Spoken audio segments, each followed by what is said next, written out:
Right, this is the baiting game. We're going to be talking about spod mixes.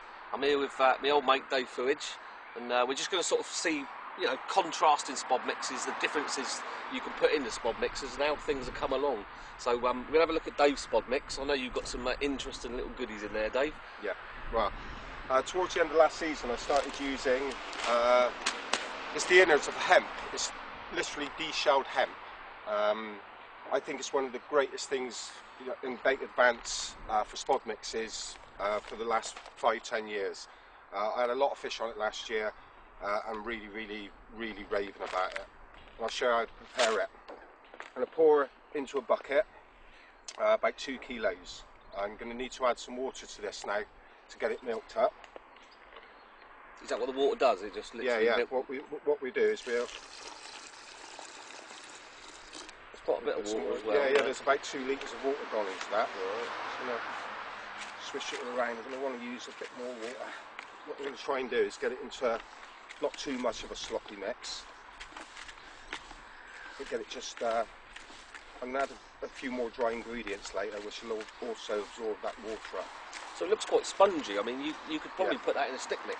Yeah, if you used an oil. Yeah. Put an oil in with it, so you could use it with a stick mix. Well, I use it as a stick mix because of how the hemp is itself, and it is just the quite innards. moist. Yeah, I just use it in a stick mix. And that doesn't dissolve the PVA? No, not at all. No. I'm using it all the time. Well, that's fantastic, Dave. That looks like it's really clouded up already, really milky.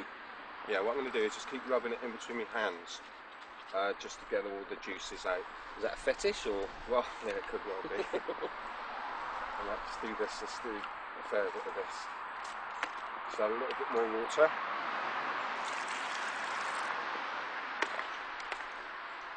Now you can see now that it's really sloppy. Absolutely spot on. Now I'm really happy with that, so what I'm going to do now is just add a few more ingredients to it. One of the ingredients I'm going to have is crushed boilies, and this is your new Azor boilie. It is indeed. Smells lovely, all blueberries, nice creamy blueberry flavour, and it actually tastes like blueberry muffins. It does. It's an out and out bird food, so it's ideal for a spod mix. It's real quick breakdown rate. Yeah. So, well, I've got about half a kilo there that I've crushed up. I'm going to add them, and also half a kilo of 10 millers. And that awesome this time of year, and it's great for fish. Just go around just picking up small baits. So I'm going to add all that spod mix.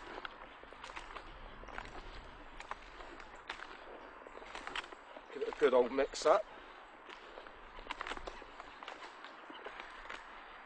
And that's it, and that's what I'm left with.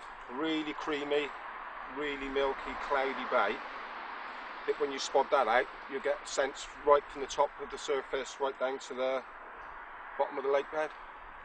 You've got quite a contrasting sort of colour as well, so fish, you know, if they're swimming mid-layer, they'll spot that a mile off. And they've never seen hemp in that form before, have they? You know, normally you come in, they're crushing up little black seeds, and they're getting the taste of the hemp and the alkaloids and whatever that's in the hemp. So, but, you know, even in this mix, there's still part of the shells and part of the seeds in there, but primarily it is all just the innards of the hemp. But it's still got the crunch factor. But it's still got a bit of the crunch factor in there. Well, it's totally different, you know, than what I use. I mean, I tend to use things on a sort of darker sort of side of the spectrum in colour-wise.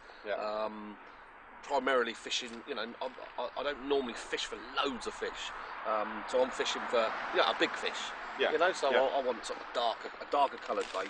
Well, let's have a look, see what you're going to do then. Right. This would be interesting. Well, this is one of my own stick mixes and spod mixes to go with. This is to go with the contrast, which is a new range I've developed. It's 2 different coloured baits. I don't know anyone that's done that yet.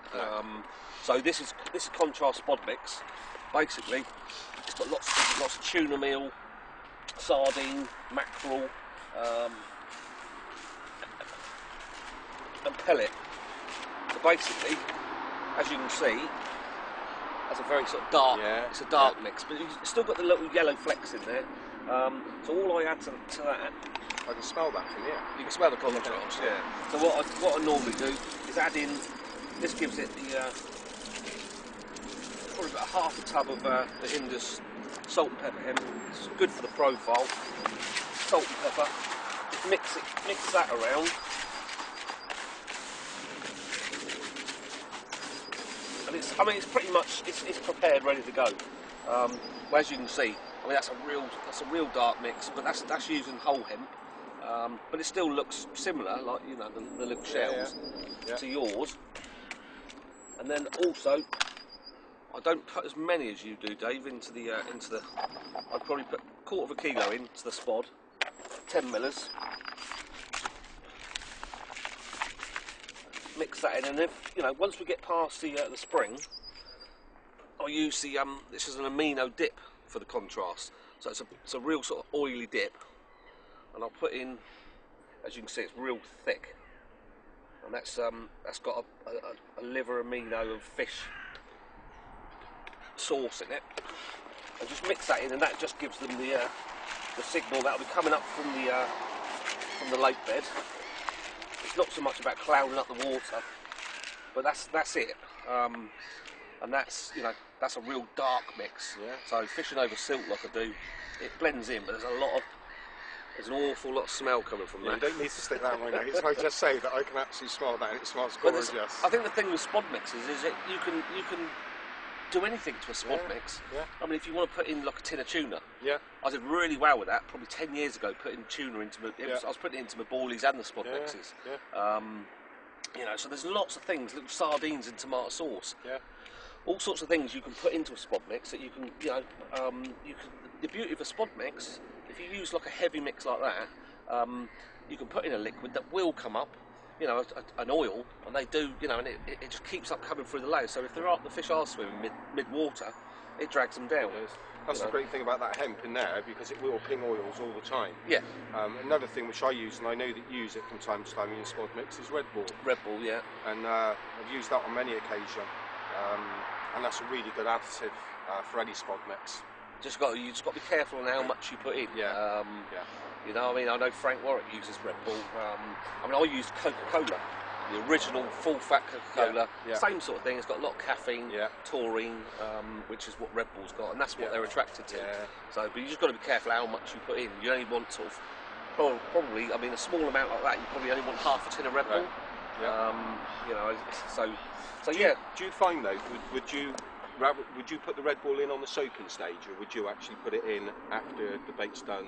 No, I'd put the Red Bull into the actual dry powder. Right. So I'd let the dry powder and the pellet suck that in, leave it for 5 minutes, and then add in your hemp water and all that, because it'll be inside the pellet. So what's happened then? The Red Bull's been absorbed by the pellet or your mix, and all the goodness of that is actually inside the pellet. Yeah. So I mean, you can see, you know, if you just hold yours up, Dave, that's the difference in our sort of spod mixes. Yeah. And they both work really well. Yeah. You know, you've had some whacking great big fish last year on that. Yeah. This is something that, you know, I've always used dark spod mixes, and I always will. You know, I use a lot of hemp.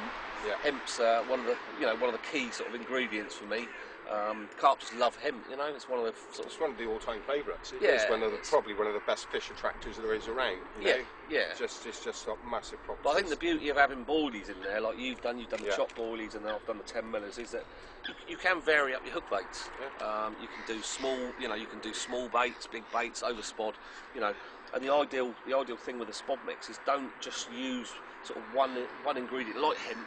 They can get preoccupied on it, and it's difficult unless you've got good rigs. It's difficult to catch a carp after that. So, you know, let's hope that helps you guys. Cheers for that, Dave. That's a really interesting spod mix. Something totally different, never seen on TV before. That's a first. So, thumbs up, Dave. All right, Steve. Well, let's put them into a spod. Let's get them in the water and see what happens to them. And then, if we put them side by side, you can just see the difference. You'll see all yours clouding up, milking up, and I've gone on the totally different sort of side. Yeah, it'd be interesting. Yeah. Let's have a look. Especially we've got an underwater camera as well, so we'll be able to see this now. Well. Exactly, mate.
Right, there you go. There's the two contrasted spod mixes.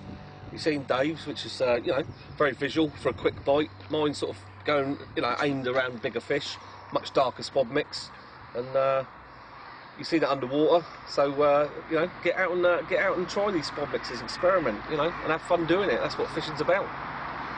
Should we chuck this in? Yeah.